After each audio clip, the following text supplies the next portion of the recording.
Welcome to Brain Scrub. I bet you've had some really crazy nightmares, like being without internet forever, being completely surrounded by a flood, or even worse, a nuclear war striking. Well, you better be prepared. These things could happen. And this week, we bring together the worst scenarios that could lead our society to its end in a spine-chilling video. Are you ready for it? Hour 2. The confusion and fear swell into anger. With businesses and jobs all over the planet now clinging by a thread, mass layoffs occur. Many people see the situation as a reason to riot and loot. Cloud services are down, and so businesses and organizations rush to store their data on backup disks. People attempt to make contact with distant friends and family. But with so many people only keeping in contact via social media before the collapse of the World Wide Web, and those people not storing the addresses or phone numbers of their friends via trusty pen and paper, they lose contact, possibly forever. Day 2. Google and Facebook have each lost around $300 million in revenue since the internet went down. This number is only going to keep growing. A widespread panic sets in. Businesses scramble to return their models to a time forgotten. A time before the internet was commonplace in our society. Many businesses simply have no choice but to close their doors for good. Without the internet to coordinate distribution between substations and power plants, power grids falter. Blackouts leave cities in total darkness. The rioting continues. Society threatens to collapse. If World War III were to start today, no one would be. A nuclear bomb detonates over Washington, D.C. Less than 1 second after impact, the center of the warhead reaches temperatures of approximately 200 million degrees Fahrenheit. That's about 4 times hotter than the surface of the sun. A ball of air forms, expanding at speeds reaching millions of miles per hour.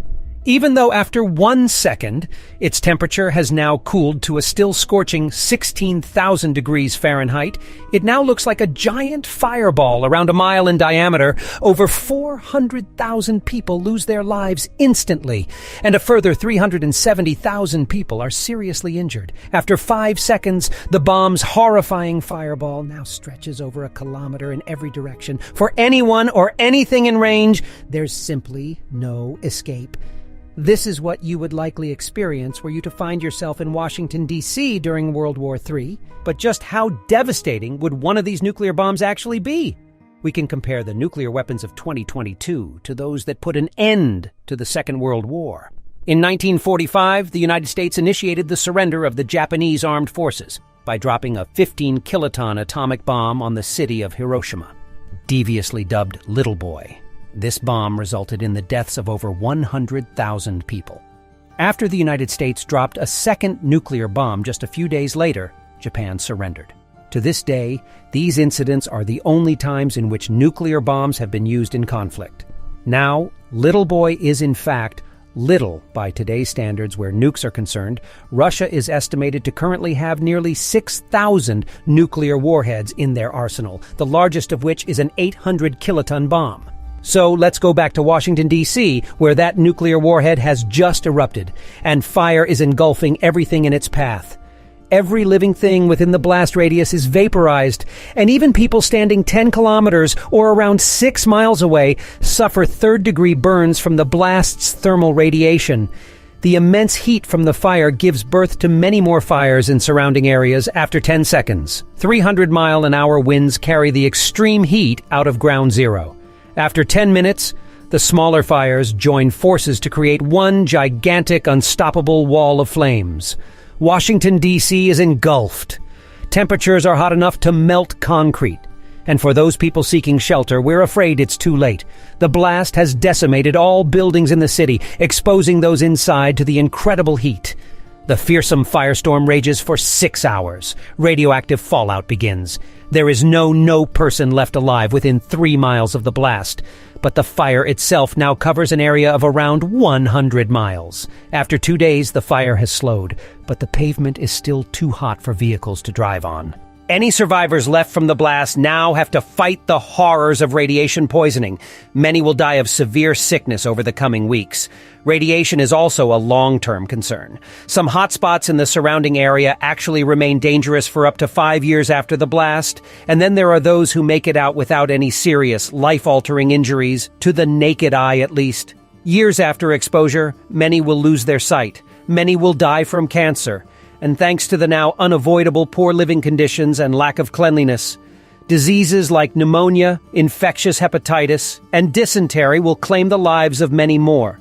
This scenario is for one city hit by one nuclear bomb.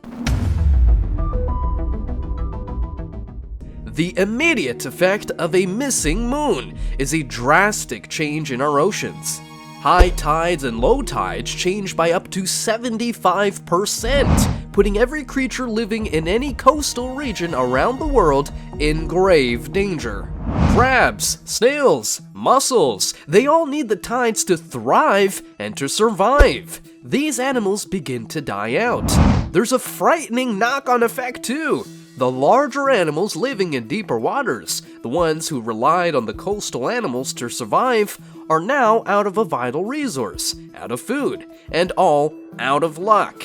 Without adaptation, they too are going to die. Animal populations within the ocean decline, and as a result, so do the numbers on land.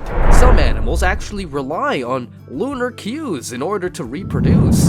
No moon means no cues, and that, unsurprisingly, is devastating to these creatures. Any people living in coastal regions now have far fewer fish to catch for food, and you can wave goodbye to those waves. Surfing is now a hobby relegated to the history books. Seafood slowly becomes a thing of the past, but if you aren't keen on cod for dinner, you might be thinking this doesn't sound all that bad for humans just yet. It's going to get much worse for everyone. The weather on our planet becomes wildly unpredictable. This is because tides and coastal waters used to balance temperatures and keep our climates in a stable condition. With the moon gone, life in the ocean is almost at a standstill. Warm water in tropical parts of the world is normally moved around via the tides. Without the tides, the warmer water can't make its way around the globe, and therefore it can't regulate the temperatures in other regions. Without the moon, there's no longer a warning system for storms or extreme weather. Forecasts become a distant memory. The weatherman is not only out of a job, his house is in danger of being ripped apart by the many hurricanes whisking their way across the United States. Everyone in every country on Earth now has to somehow prepare for the unpredictable, as temperature changes vary between the inconvenient and the impossible to survive. Nights are now much darker. Moonlight is, of course, a thing of the past. After our moon, the next brightest object in our night sky is the planet Venus, but it pales in comparison to our lunar light show. Our moon, when full, is almost 2,000 times brighter than Venus. The effects of not having a moon in our night sky are most certainly noticeable, but there are other changes just around the corner, and without our moon, there is nothing we can do to stop them.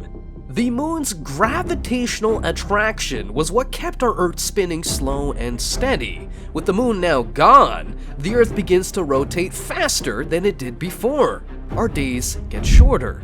How short? An entire day is now just 6 to 8 hours in length. With old Selene up in space keeping things in check, we had 24-hour days, perfect for fitting in all the work, play, and sleep that we needed. With 6-hour days now the norm, our sleep and work schedules are really messed up. The schedule switch-up is even harsher on the animal kingdom.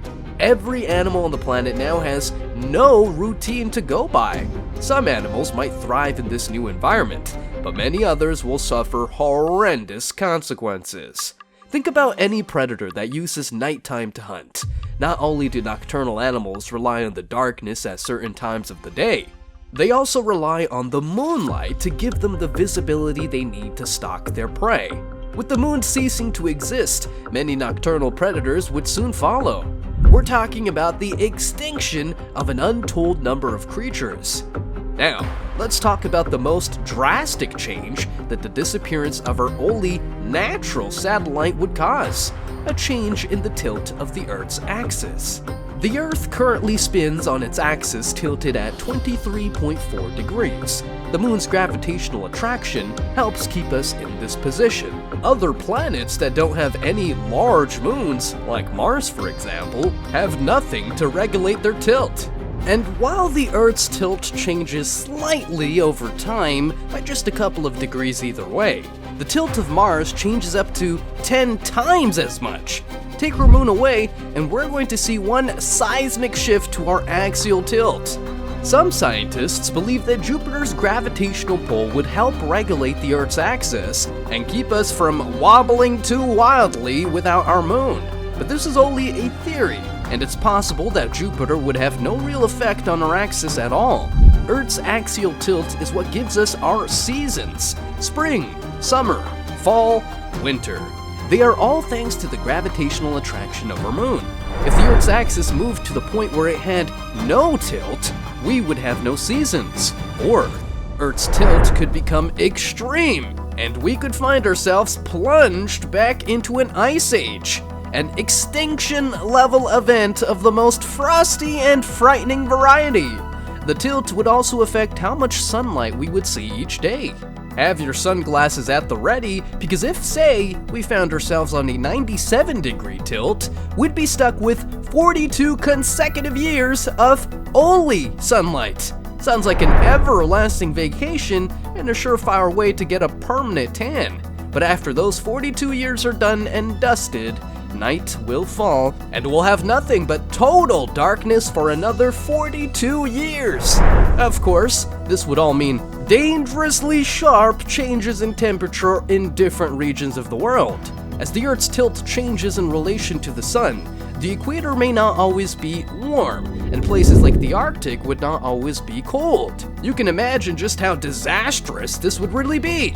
Climate change turned up to 11. Natural disasters would dominate our landscapes and make life even more difficult to sustain. So our moon disappearing doesn't sound so great. What happens when the ice melts, and they are unleashed onto our world? This is permafrost. It is essentially the frozen ground beneath the ground, found in parts of the world where the ground does not completely thaw out, no matter the season. The ice under the layers of dirt holds everything from soil to long-dead animal carcasses in place. Sounds relatively chill, right? Well, within the permafrost, there are some things that are not quite alive, yet not quite dead either. Down here, there is no oxygen, and no light penetration, allowing anything frozen inside the permafrost to sleep peacefully and undisturbed for potentially thousands of years. Permafrost acts as one giant freezer, and opening it could be like opening Pandora's box. Oh, and when we're talking about thousands of years, that number is no exaggeration. Researchers recently examined samples taken from permafrost to see whether there were any viruses present that could survive the thawing process. Among those microbial monsters brought back from the dead was a 48,000-year-old virus that once defrosted under controlled conditions proved itself capable of infecting an amoeba in the present day. The last time this particular virus was alive and above ground, it did so at a time when Neanderthals still walked the earth. This virus went to sleep, had itself one long lie-in, and luckily for us, when it was revived in the present, it was found to not be capable of infecting humans. Sounds about as dangerous as defrosting meat from your own freezer, right? Not exactly. When scientists examined all of the viruses found in their permafrost research, they found 33 different groups of viruses present.